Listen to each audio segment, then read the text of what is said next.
Hey folks, and welcome to Bike Matters. Today I'm out getting my first impressions on this, the Horwin EK3. A little over £3 grand. Is this electric scooter actually better than its petrol alternatives? Well, stick around and find out as we take it for a spin in the glorious Suffolk countryside.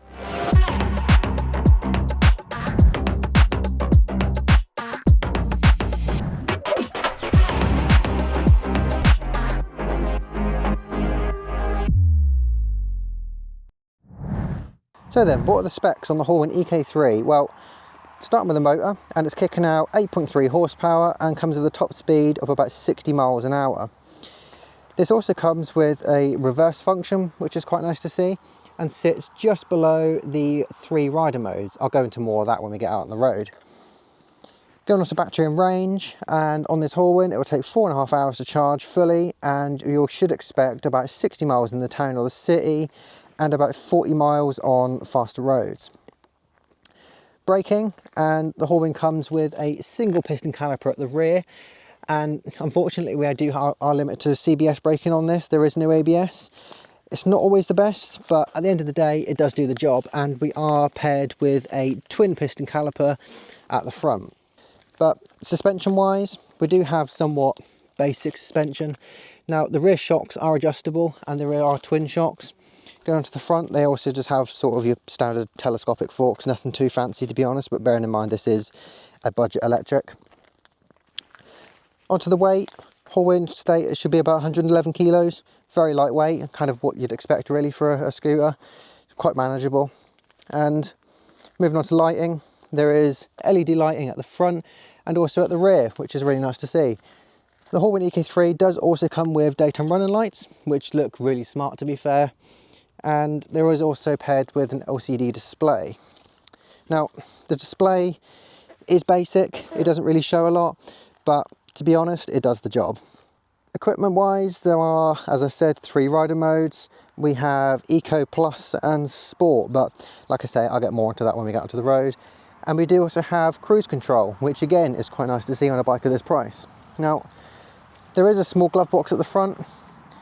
It's not very big, as you'd expect for a scooter, but it does do the job. And we also have quite a lot of storage underneath the seat as well. Do bear in mind there is also USB in there as well. But like I say, I'll get my out on the road and we'll give you more of the first impressions, but that's just a quick spec run through on this little Horwin EK3. So, firing up the little Horwin, you get your little chime. You whack it out of park, goes into drive, shows a little ready light, which is quite nice, and whatever mode you've selected. I always keep it in 3, which is its quickest sport mode, and as you can see, picks up quite well to be fair, but you do have to remember on this bike it is only 8.3 horsepower, and it does come with a 60 mile an hour top speed. And we do only get 14-inch wheels at the front and a 14-inch wheel at the back, but it actually handles quite well even on these sort of more twisty roads we get around Suffolk. Unless you get behind a cyclist of course. But on the Horwin you can expect charge in about 4.5 hours from up to 100%, and if you're in the city you can expect about 60 miles of range if you're in the town. But if you're out on faster roads like this, you can expect about 40 miles range, which is again equally kind of adequate for a small city focused scooter. But in mode 3, as you can see, still plenty of power for overtaking. It doesn't feel too slow to be fair, it actually has got quite a lot of punch behind it, even though it is just over 8 horsepower.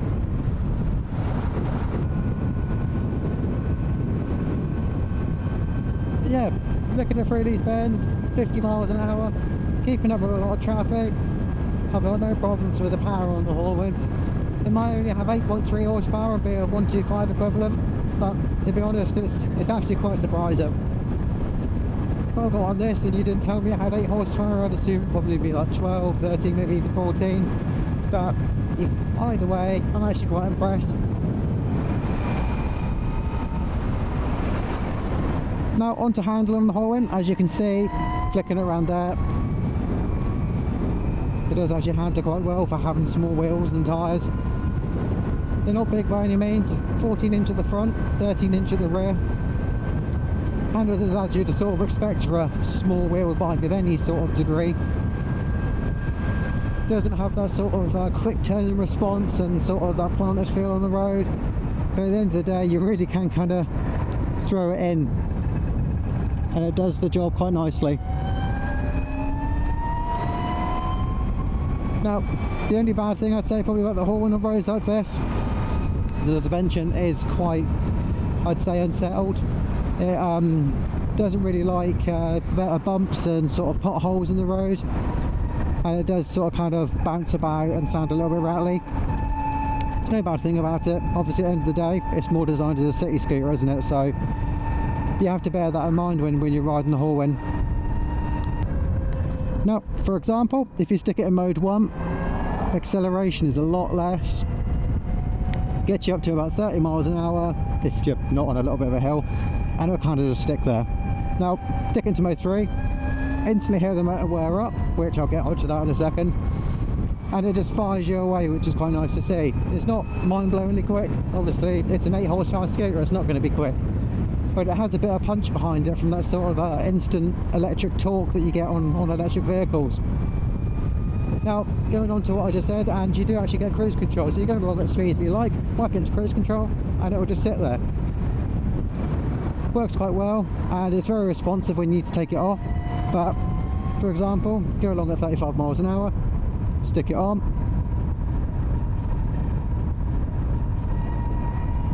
there we go, now it's on. And even if you stick it on at 30 and you want to adjust the throttle, you just come off like that, easy.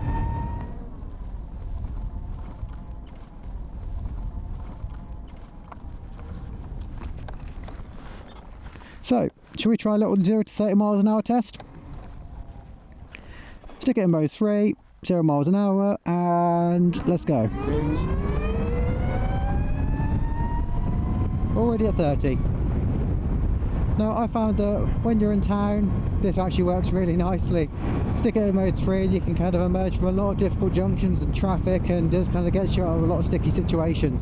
It's nice to see, and makes a lot of difference from mode 1, but it does give you a lot of options when you kind of just don't want that power all the time and you want to save a bit of battery juice. It does make a massive difference. Also, as demonstrated there, the Horwin does handle really nicely. Slow speed manoeuvring, dead easy on this. 111 kilo curb weight, it really helps towards this. And it does find that in general, it's really manoeuvrable.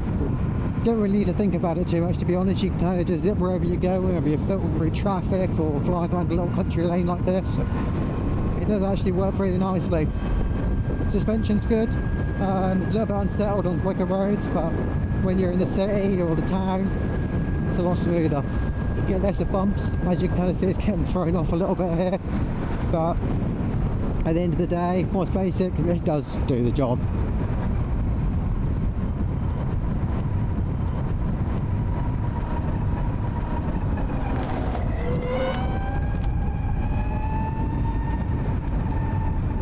Now it's a good way to test the mode 1. Now we're in the 30 zone.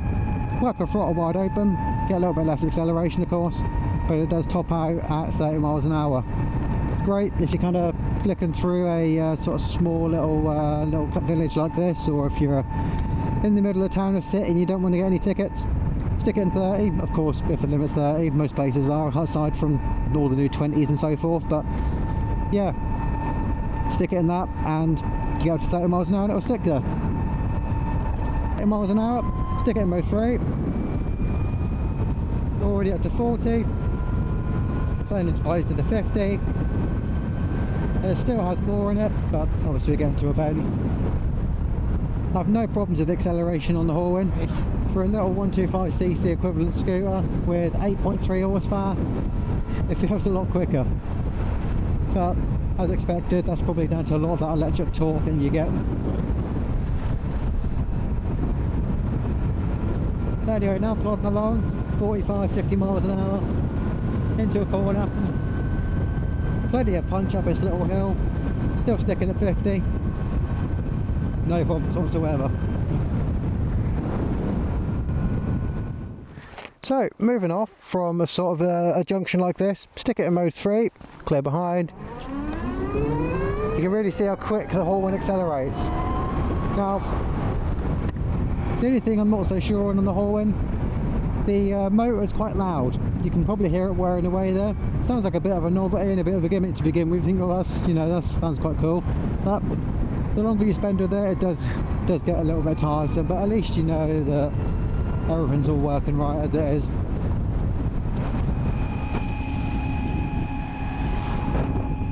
Moving on to the seat height, and you can see I'm 5'9", and I am sort of on the tips of my feet on the floor, which you can kind of get that on a lot of scooters. The seat is very wide, so while it may not be that high at 790mm, do bear in mind the width does mean you are sort of going to be tipping each side. Moving away from these lights, mode 1, eco, again not a problem. Smooth, easy on the power. Throttle's not too snatchy, which is quite nice to see from an entry-level sort of scooter, and just in general works really nice around town.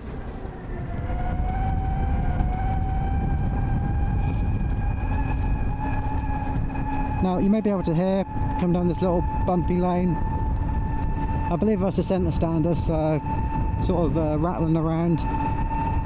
Nothing to be worried about, it's just maybe just possibly need a stiffer spring on it. But again, that's another thing to point out on this bike. It does come standard with a centre stand, which is nice to see, and obviously a standard size stand. Good little bit of kit on a bike that's just a little over £3,000. Not too much bad things to really say about the Horwin. I mean, again, it's built to a price. A lot of the plastics and everything's a bit rattly, a bit squeaky, but you know, for the price you can't really complain too much. It is a very entry-level sort of electric scooter, and knocking it on things like cheap build quality and so forth isn't going to be that fair, I think. It's basically, it's what you can expect. Now, in terms of tech on the bike, we don't really have any, to be honest. I mean, we've got cruise control and we've got 3 rider modes, which is quite nice to see on a bike of this price. But aside from that, we don't get a TFT or any other thing that's kind of you'd expect on another electric bike. But again, bear in mind the price. It's not an expensive bike, so what it does come with is actually quite impressive for its price. Now, talking of the screen, not too hard to see. It's a little bit glary, a little bit reflective, but you do have to remember it's a negative display that is LCD. It does display everything that you need though. We've got your speed and your battery power, which is albeit now getting a little bit low. How much power, sort of your equivalent rev counter if you're on a sort of petrol bike, kind of a little power graph, which is nice to see. Obviously your trip distance and your total mileage. Displays everything you need. I've got no problems with it. It does display a little bit basic, and you also get this little ring around the edges, a little solid LED light. Just displays your power and how much speed you're going, I believe it does. So now we're at slower speeds. We're in green, get a bit a little quicker, up to sort of 30 miles an hour, and it goes blue, and it goes into further colours from there, like red, I think, if you're in the top speed.